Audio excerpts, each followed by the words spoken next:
How to enable or disable PHP's display errors in Plesk.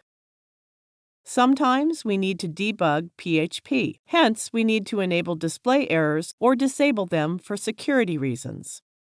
In the Websites and Domains interface, click this left arrow icon.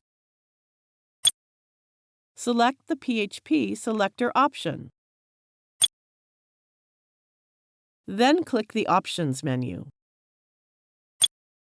If the Options page shows an error related to the native PHP version, change it to a non-native version first.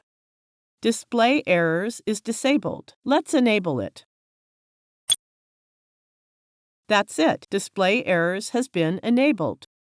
To disable this function, click to uncheck the box. It is the end of the tutorial. Thank you for watching.